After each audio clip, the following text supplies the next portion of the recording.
Copyright correct sir, correct sir. ஏன்னா எங்கள் பேர் போடாமல் தானே எங்கள் மியூசிக் டைரக்டருக்கு பணம் கொடுத்து அவ்வளோ கொடுத்து அவங்கள்ட்ட வாங்க முடியாது தானே எங்கள் பாட்டை போடுறீங்க. அப்போ எங்களுக்கு அதில் பங்கு உண்டு இல்லை, எங்களுக்கு கொடுத்துருக்கணும் இல்லை, எங்கள்கிட்ட பெர்மிஷன் வாங்க. பெர்மிஷன் கேட்டால் ஃப்ரீ அண்ணன் கொடுத்துருவார். ஏன்னா எங்களுக்கு தெரியல நம்மகிட்ட பெர்மிஷன் கேட்காம போட்டிருக்கானே அப்படிங்கும்போது தான் உங்களுக்கு வருது. அஜித் படம் அதெல்லாம் ஒன்றும் இல்லை, எங்கள் பாட்டு அவ்வளோதான். ஒன் மியூசிக் டைரக்டரால் போட முடியல, எங்கள் பாட்டு தான் உனக்கு ஜெயிக்க வைக்குது அப்படிங்கிற சந்தோஷத்தோடு இருப்போம். நான் தயவுசெய்து தப்பாக சொல்கிறேன்னு நினைக்காதீங்க. படம் பார்த்தா எல்லோரும் துப்பாக்கி வச்சுருக்காங்க, துப்பாக்கி இருக்கு, நிறைய துப்பாக்கி இருக்கு.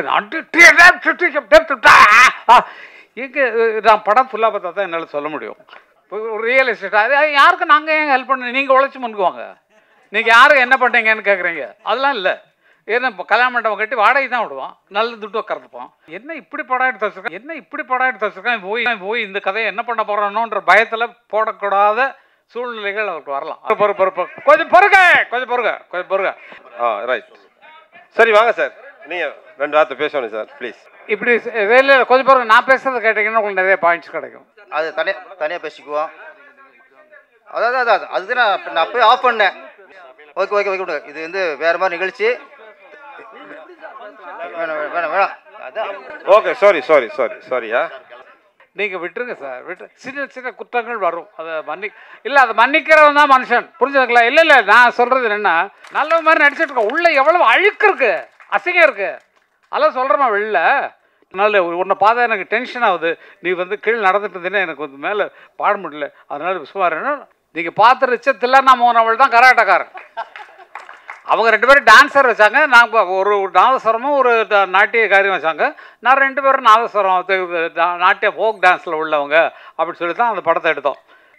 ஊர் வந்து காதல் கீதல் பண்ணாதீங்க, பேரு கெட்டு போச்சுதுன்னா நம்ம பொழப்பு என்னாகுங்க, விட்டுடு தம்பி. இது அவங்க போட்ட வேண்டிய பாட்டை நாங்கள் போட்டோம். உயிரை வச்சுக்கிட்டு ஒரு கதையை வச்சுட்டு உட்காந்துருக்கேன். யாராவது ப்ரொடியூசர் கிடைக்க மாட்டேன்னா, எனக்கு கிடைச்சா நல்லா இருக்குமே அப்படின்னு சொல்லி உட்காந்துருக்காங்க, எல்லாரும் யூனியனில் உட்காந்துருக்காங்க. கதையெல்லாம் பார்த்தா இப்போ வர்ற கலாச்சாரங்கள் எல்லாமே வன்முறைகளை முன்னால் வச்சு வருது.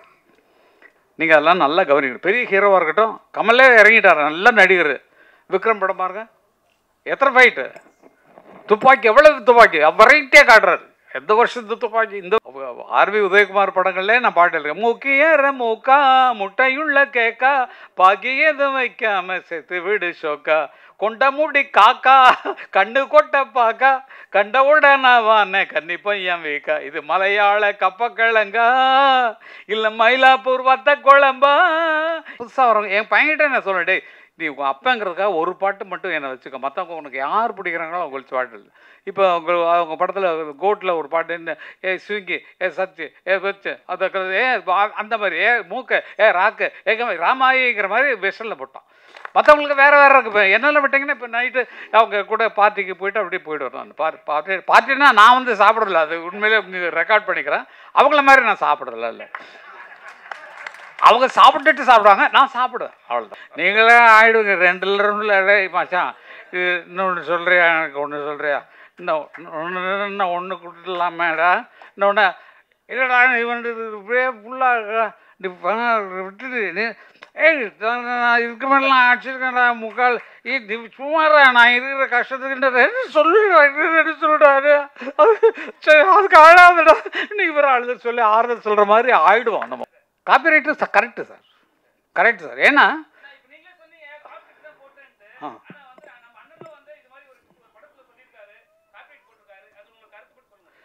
காப்பிரைட்ஸுங்கிறது வந்து வேர்ல்டு ரூலில் தான் நாங்கள் ஃபாலோ பண்ணுறதை தவிர இந்தியன் ரூலில் கொண்டு வந்தாச்சு. அதை லண்டனில் எங்களுக்கு ஆஃபீஸ், மெயின் ஆஃபீஸ் இருக்குது.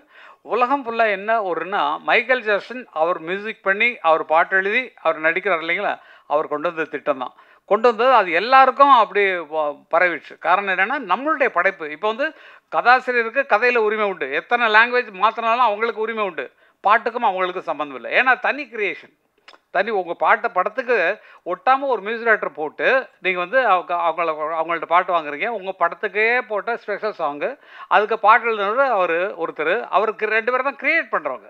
அதுக்கப்புறம் தான் அடுத்த கூலிக்காரங்களாக வர்றது ப்ளேபேக் சிங்கர்ஸ் வருவாங்க. அவங்களுக்கு பணம் கொடுக்குறோம், அவங்க வந்து பாடுறாங்க. முதல்ல இருந்த எங்களுக்கு சரஸ்வதி ஸ்டோர்ஸில் உள்ள கான்ட்ராக்ட் இருந்தோம், எங்களுக்கு தெரியாது. அவங்க வந்து பூஜை அன்னைக்கு வந்து ஒரு 10,000 ரூபா அட்வான்ஸ் கொடுப்பாங்க. இன்னைக்கு வரைக்கும் தெரியாது. எங்கள் அன்னக்கிளி படம் அவ்வளவு சேலாக இருக்குது, பத்திரகாளிலாம் அவ்வளோ சேலாக இருக்குது. அந்த ரெக்கார்டுக்கு ஒரு பைசா எங்களுக்கு வரல. அதுக்கப்புறம் தான் அண்ணா என்ன பண்ணாங்கன்னா, ஃபஸ்ட்டு கான்ட்ராக்ட் போடும்போது மியூசிக் கான்ட்ராக்டை அவர் வாங்கிடுவார்.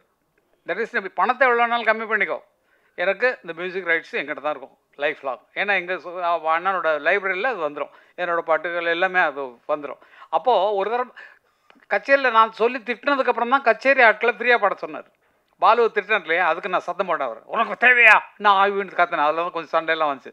அதுக்கப்புறம் ஸ்டேஜில் பாடுறவங்களுக்கு ஒன்றும் கிடையாது, நீங்கள் ராயல்ட்டி கட்ட தேவையில்லை. அதை எடுத்து யூஸ் நீங்கள் 7 கோடி ரூபா கொடுத்து ஒரு மியூசிக் ரைட்டரை போட்டு அவன் பாட்டுக்கு கைதட்டல் விழாமல் எங்கள் பாட்டுக்கு விழுந்துட்டு இருக்கியா? நீ பொட்டு வச்ச தங்க கோடம் ஊருக்கு நீ மகுடம் போட்டோம். அந்த பாட்டை போட்டு நீங்கள் ஆண்டிங்கன்னு அர்த்தம். சொர்க்கமே என்றாலும் அது நம்மூரை போல வருமா? 7 கோடி ரூபா கொடுத்தவன் பாட்டு கிட்டாவில் எங்கள் பாட்டை போட்டவொடனே கைதட்டல் வருது. ஏன் ஜோடி மஞ்சக்கூருவி நாடுன பாட்டு தான், சாஞ்சாடு நெஞ்ச தழுவின்னு. மியூசிக் போட்டவன்ல ஓன் பாட்டு கிட்டாவில்லையா? எங்கள் பாட்டு போட்டவொடனே ஆளுக்கு கைதட்டான், உச்சில் அடிக்கிறான், டான்ஸ் ஆடுறான். அப்போ அதுக்கு கூலி எங்களுக்கு வரணும் இல்லை? எங்கள் பேர் போடாமல் தானே எங்கள் மியூசிக் ரைட்டருக்கு பணம் கொடுத்து அவ்வளோ கொடுத்து அவங்கள்ட்ட வாங்க முடியாது தானே எங்கள் பாட்டை போடுறீங்க. அப்போ எங்களுக்கு அதில் பங்கு உண்டு இல்லை? எங்களுக்கு கொடுத்துருக்கணும் இல்லை? எங்கள்கிட்ட பெர்மிஷன் வாங்க, பெர்மிஷன் கேட்டால் ஃப்ரீ அண்ணன் கொடுத்துருவார். இப்போ கேட்காம போடுறதுனா அவருக்கு கோவம் வர்றது காரணம். எங்கிட்ட கேட்கல, எங்கிட்ட பெர்மிஷன் வாங்கலை அப்படின்னு சொல்லி சண்டை போடுறது காரணம் பணத்தை ஆசை இல்லை சார், கொட்டி கிடக்கு சார். பல பேர் நினைக்கிறீங்க. ஆனால் வந்து இந்த ரூலுங்கிறது விதிப்படி நம்ம போயே ஆகணும். விதி எவ்வளோ உருவாக்குனானோ, இப்போ இவங்க கதையை வந்து வேறு லாங்குவேஜில் போட்டாங்கன்னா இவங்க எவ்வளோ வேணாலும் கிளைம் பண்ணலாம். என்னோடய சீன்ஸ் இவ்வளோ, அதாவது எங்களுக்கு 40 செகண்ட்ஸ்னு வச்சுக்கலாம், அதெல்லாம் ரூல்லாம் சில சொன்னால் உங்களுக்கு புரியாது.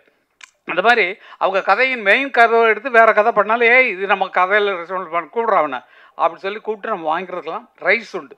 எவன் உருவாக்குனானோ அவனுக்கு அதில் பங்கு உண்டு. அந்த மாதிரி தான் அந்த ராயல்ட்டிங்கிற விவகாரம் போயிட்டுருக்கு. அது இனிமேல் பிரச்சனையே வேண்டாம். ஏன்னா பாருங்கள், எந்த படத்துக்குமே வராது. ஏன்னா எங்களுக்கு தெரியல, நம்மகிட்ட பெர்மிஷன் கேட்காம போட்டிருக்கானே அப்படிங்கும்போது தான் உங்களுக்கு வருது. அஜித் படம் அதெல்லாம் ஒன்றும் இல்லை, எங்கள் பாட்டு அவ்வளோதான். ஒன் மியூசிக் ரைட்டரால் போட முடியல, எங்கள் பாட்டு தான் உனக்கு ஜெயிக்க வைக்குது அப்படிங்கிற சந்தோஷத்தோடு இருப்போம் நாங்கள். அது கேட்டுருந்தா இன்னும் சந்தோஷமாக கொடுத்துருவோம். கேட்கலங்கிறனால தான் கொஸ்டின். என்னுடைய சொத்தை எப்படி திருடலாம், நீ என்னுடைய கேட்டுக்குள்ளே எப்படி நுழையலாம், நீ தான் ஒரு மியூசிக் ரைட்டர் வச்சுருக்கே அவனை போட சொல்லி அந்த மாதிரி அப்படின்னு சொல்லி அவங்கள என்கரேஜ் பண்ணுறதுக்கு தான் அந்த விஷயமெல்லாம். அதனால எல்லாமே நல்ல வைக்கிறதுக்கு தான், புரிஞ்சுக்குங்க. எல்லாம் எங்களுக்கு பணத்தாசை கிடையாது இல்லை, எக்கச்சக்கமாக இருக்குது, செலவு பண்ண முடியாமல் எக்கச்சக்க பணம் வச்சுருக்கோம். இப்போ ஒரு ரியல் எஸ்டேட் அது யாருக்கு நாங்கள் ஏன் ஹெல்ப் பண்ண, நீங்கள் உழைச்சி முன்னுக்குவாங்க. நீங்கள் யாரும் என்ன பண்ணுறீங்கன்னு கேட்குறீங்க, அதெல்லாம் இல்லை.